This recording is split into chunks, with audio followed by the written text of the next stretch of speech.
La penúltima parte de la clase, este tercer vídeo, lo vamos a dedicar al cómo. Habíamos dicho que la ecología era la ciencia que estudiaba los ecosistemas, hemos hablado sobre los ecosistemas, vamos a hablar sobre la ciencia.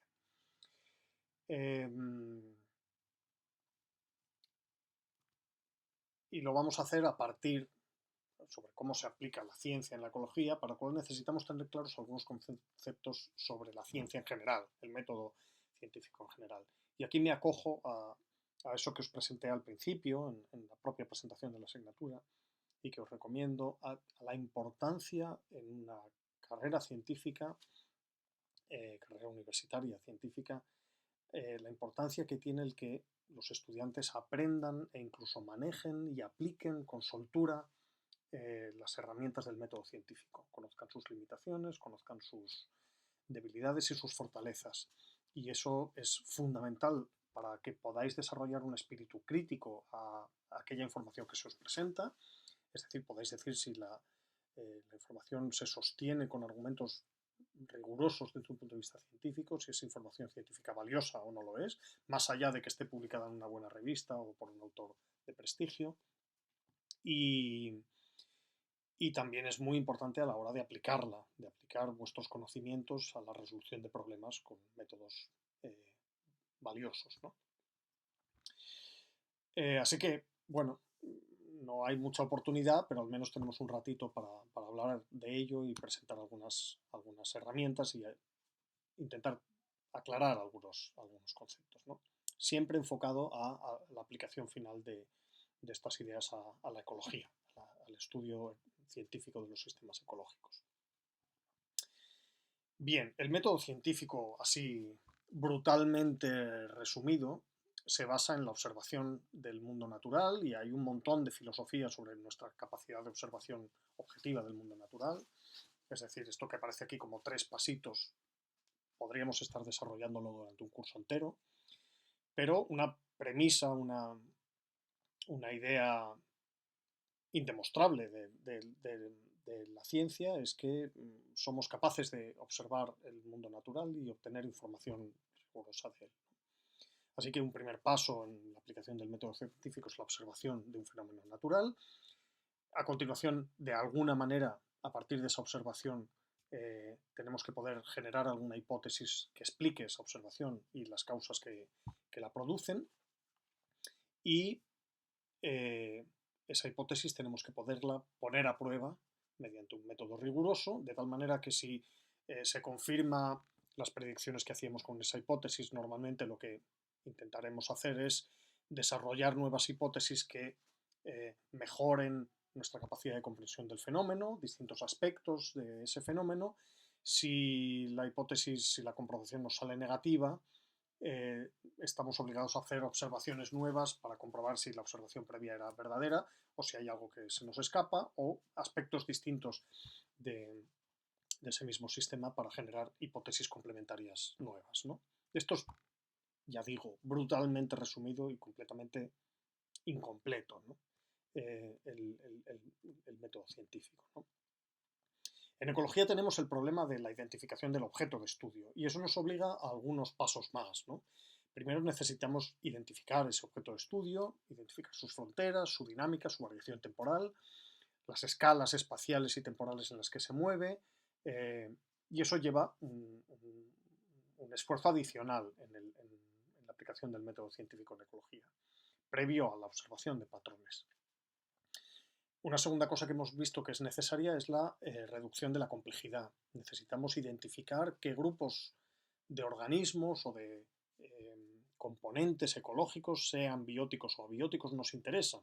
Por ejemplo, qué compartimento biogeoquímico, qué grupo funcional, los productores primarios, los heterótrofos, los depredadores, los fijadores de nitrógeno, la cantidad de carbono orgánico disuelto, lo que sea, ¿no? Los nutrientes inorgánicos, el nitrato o lo que sea.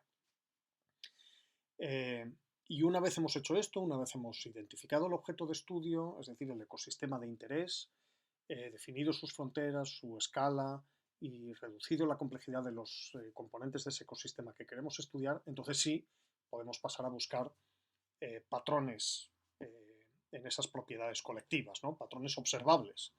por ejemplo, patrones de abundancia, como vais a hacer en las prácticas de intermareal, patrones de diversidad, como haréis también en alguna práctica de intermareal, patrones del proteoma, del metabolismo, por ejemplo, patrones de respiración, de producción primaria, como os había puesto en algunas imágenes de vídeos anteriores, flujos de gases biogénicos, patrones de los que hemos hablado previamente, ¿no? A continuación necesitamos generar hipótesis sobre las causas que se generan como resultado de la interacción de los componentes de ese ecosistema que generan esos patrones que hemos observado. Por ejemplo, sucesión, competencia entre componentes del ecosistema, dinámica trófica, ciclos biogeoquímicos, etc., ¿no? Y finalmente, y de forma muy importante, tenemos que ser capaces de poner a prueba esas hipótesis. Y la forma más rigurosa de poner a prueba una hipótesis es a través de su capacidad predictiva. Y esta es una cosa que con frecuencia en ecología se ha olvidado, con tanta frecuencia y tanto se ha olvidado que me gusta traer aquí este libro de Peters, de Robert Peters, un enorme ecólogo canadiense, que realmente ha contribuido a pensar, ha tenido cierto éxito en algo que se planteaba. Él decía esto: en mi investigación he llegado a estar obsesionado con la incapacidad de la ecología.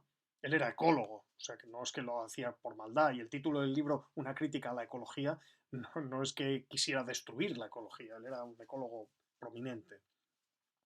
Pero dicen, en mi investigación he llegado a estar obsesionado con la incapacidad de la ecología para proporcionar más que una tradición o más que la tradición de la historia natural con la que yo disfrutaba como un niño. Esas historietas de este se come a este vive de esta manera, el bosque, todo está relacionado, vale, muy bien, historias, pues asuntos de historia natural, pero que no van más allá o que son de un valor científico bastante limitado, ¿no? Dicen, más que para proporcionar eso, o incluso para reconocer sus deficiencias, la incapacidad de la ecología incluso para reconocer esas deficiencias y verse como una ciencia más cuando en realidad era una ciencia de muy baja calidad. Por tanto, he establecido una agenda, o he decidido crear una ecología predictiva como una contribución principal a una revolución científica. Esto está dicho en los años 90 aproximadamente del siglo pasado y no ha conseguido realmente al 100% su objetivo, pero sí que somos muchos los que estamos de acuerdo en que la validación estricta de las hipótesis científicas, idealmente mediante procesos de predicción, es un paso sustancial y muy, muy importante en la generación de conocimiento científico riguroso, ¿no? Y es algo que podéis buscar cuando se os presenten publicaciones, artículos, libros o lo que sea, con ideas en ecología, buscad si son ideas verdaderamente testadas de una forma científicamente rigurosa, ¿no? Bueno, la primera parte de esa agenda investigadora en ecología, esos 3 primeros pasos, básicamente se resumen en la generación de patrones, de lo que hemos hablado finalmente, y la hipótesis, la creación de hipótesis es la observación, son hipótesis sobre los procesos que generan esos patrones, ¿no? Y recordad lo que hablamos de patrón-proceso, tanto en términos de distribución y abundancia de organismos como en términos de funcionamiento del ecosistema. Bueno, el hecho de que el método científico se base en la generación de hipótesis, las hipótesis son ideas, es una palabra que parece que eleva las cosas a un cierto nivel de objetividad, pero una hipótesis es una idea de cómo funciona algo. Y por tanto, por definición, es un asunto subjetivo. Pero bueno, hay medios de generar hipótesis que eviten este problema. Lo que ocurre con la ecología es que, como en todas las ciencias, la generación de hipótesis es un proceso subjetivo, y bueno, pues no pasa nada, luego hay que contrastarlas de forma objetiva, pero es que en la ecología la propia generación de los patrones observables es un proceso subjetivo, que como hemos visto está sometido a problemas de escala, a problemas de sincronía en la escala del observador con la escala del proceso, a problemas de interpretación a distintas escalas espaciales y temporales de todo eso, y por tanto tiene una componente de ojo, del ojo del investigador. El investigador ve un patrón que no siempre es tan claro o no siempre es tan seguro como en otras ciencias, ¿no? Entonces, el problema de la subjetividad en ecología es particularmente grave. No obstante, es importante tener claro que la ciencia es un procedimiento subjetivo y, y esto a alguna gente le choca en alguna manera porque esta idea, este esquema pelado de la ciencia, observación, hipótesis y comprobación, parece que tiene el objetivo de proporcionar un conocimiento objetivo y que lo consigue, porque si lo he comprobado por métodos científicos, entonces parece que es conocimiento objetivo. Y eso contrasta con otras formas de conocimiento, en las que se aceptan pseudofenómenos no observables, además de la observación, yo qué sé, ángeles o ovnis, extraterrestres o cualquier otra cosa, que según un principio de autoridad se interpretan y que generan unos procesos de fe que no necesitan comprobación, sino que descansan en el puro principio de autoridad, lo que diga un libro o lo que diga un señor, y que por tanto a partir de eso la realidad se reconstruye para conformarse con esos principios que están descritos en algún lado, ¿no? Esto pasa en las religiones, pasa en la política también. La política últimamente consiste en que todo el mundo diga lo que el partido ha decidido que tiene que decirse. Y los argumentos se van retorciendo para que la realidad parezca conformarse a esos argumentos que yo, esas ideas que tenía previamente. Bueno, la ciencia se escapa de esto y entonces es un mundo puro de conocimiento objetivo que nos puede salvar de todo esto, ¿no? Esto no es así y es importante que lo sepáis. No es así, pero es un desideratum que es muy, muy de admirar y de buscar, ¿no?